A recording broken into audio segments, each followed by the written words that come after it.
தொகுதி மறுவரையறை டீலிமிட்டேஷன் அப்படிங்கிற பேர்ல எக்காரணம் கொண்டும் நம்முடைய தமிழ்நாடு பாதிக்கப்படக்கூடாது என்பதுதான் எங்களுடைய உறுதியான நிலைப்பாடு.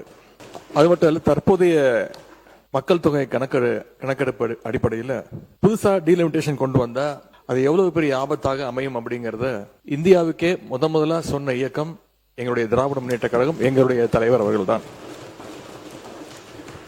இந்த விஷயத்துல எங்களுடைய கழக அரசு எடுத்த பல்வேறு நடவடிக்கைகளை இங்கே பேசிய அமைச்சர் பெருமக்கள் உட்பட பல்வேறும் இங்கே பதிய வச்சிருக்கிறாங்க.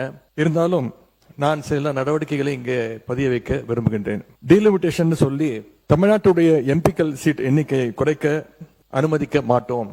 தமிழ்நாட்டுக்கு தற்போதுள்ள ரெப்ரசன்டேஷன் விதிகாச்சாரம் குறையக்கூடாதுன்னு இதே சட்டமன்றத்தில் 2024 ஆண்டு பிப்ரவரி மாதம் அன்றே தீர்மானத்தை நிறைவேற்றியவர் எங்களுடைய கழக தலைவர் அவர்கள், அப்போதைய முதலமைச்சர் அவர்கள்.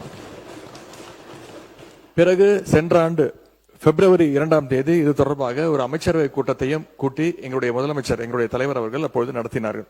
அந்த கூட்டத்தினுடைய முடிவின் எடுக்கப்பட்ட அடிப்படையில் சென்ற ஆண்டு மார்ச் மாதம் 5ஆம் தேதி எங்கள் தலைவர் தலைமையில ஒரு அனைத்து கட்சி கூட்டமும் கூட்டப்பட்டது. அந்த கூட்டத்தில் இங்க இருக்கக்கூடிய மாண்புமிகு நீர்வளத்துறை அமைச்சர் அவர்கள் அவங்களுடைய இயக்கத்தின் சார்பாக கலந்து கொண்டு அவருடைய கருத்துக்களை அங்கே பதிய வைச்சிருக்கிறார். அதன் பிறகு மார்ச் 7ஆம் தேதி டீலிமிட்டேஷன் எக்ஸசைஸ் அதனுடைய ஆபத்தை விலக்கி தென் மாநிலங்கள் உள்பட 7 மாநில முதலமைச்சர்களுக்கும் அந்தந்த மாநிலங்களைச் சேர்ந்த முக்கியமான அரசியல் கட்சி தலைவர்கள் அனைவருக்கும் எங்களுடைய தலைவர் அப்போதைய தமிழ்நாடு முதலமைச்சர் அவர்கள் ஒரு விளக்கமாக ஒரு கடிதத்தையும் எழுதியிருந்தார். பின்பு மார்ச் 22ஆம் தேதி ஃபேர் டீலிமிட்டேஷன் என்ற தலைப்பில் 5 மாநில முதலமைச்சர்கள் மற்றும் இந்தியாவுடைய மிக முக்கியமான 10க்கும் அதிகமான கட்சிகளை சேர்ந்த முக்கிய தலைவர்களை கொண்டு ஒரு ஜாயிண்ட் ஆக்ஷன் கமிட்டி கூட்டத்தை எங்களுடைய தலைவர் அவர்கள் சென்னையிலே நடத்தினார்கள். அந்த கூட்டத்தில் இந்த டீலிமிட்டேஷனுடைய பாதிப்புகளை நான் தான் பிரசன்டேஷனாக கொடுத்தேன். 2026 மக்கள் தொகை அடிப்படையில் எம்பி தொகுதிகளை நிர்ணயித்தால் தென் மாநிலங்களுடைய எம்பிக்கள் தொகுதிகளுடைய எண்ணிக்கை குறைந்துவிடும். அதே நேரம் மக்கள் தொகையை கட்டுப்படுத்தாத வட மாநிலங்கள் அவங்களுடைய எம்பிக்கள் தொகுதிகள் அதிகரித்துவிடும்.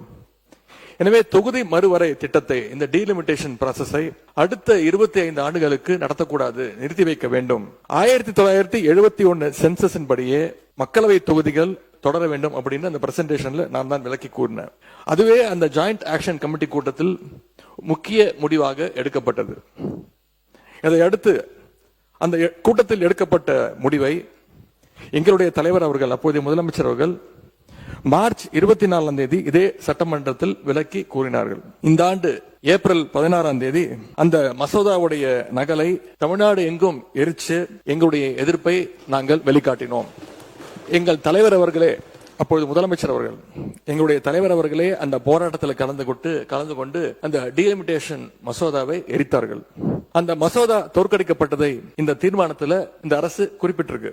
அந்த மசோதாவுக்கு நாங்கள் திராவிட முன்னேற்ற கழகம் காட்டிய எதிர்ப்பு தான் அந்த மசோதா பாராளுமன்றத்தில் தோற்கடிக்கப்பட்டதற்கான காரணம். இந்த சூழல்ல டீலிமிட்டேஷன் சட்ட திருத்தத்துக்கான மசோதாவை ஒன்றிய அரசு மீண்டும் கொண்டு வரக்கூடும் என்று எதிர்பார்க்கப்படுகின்றது. இதுல முக்கியமான விஷயம் என்ன அப்படின்னா, 1971 இருந்து 2026 வரை ஃப்ரீஸ் செய்யப்பட்டு இருக்கக்கூடிய அந்த டீலிமிட்டேஷன் எக்ஸசைஸை மேலும் 25 ஆண்டுகளுக்கு நீட்டிக்க வேண்டும். அதற்கான புதிய சட்ட திருத்தம் இந்த ஆண்டு வரலன்னா 2027 மக்கள் தொகை அடிப்படையில் எம்பிக்கள் தொகுதிகள் நிர்ணயம் செய்யப்படுவதற்கான வாய்ப்பு ஏற்பட்டுவிடும்.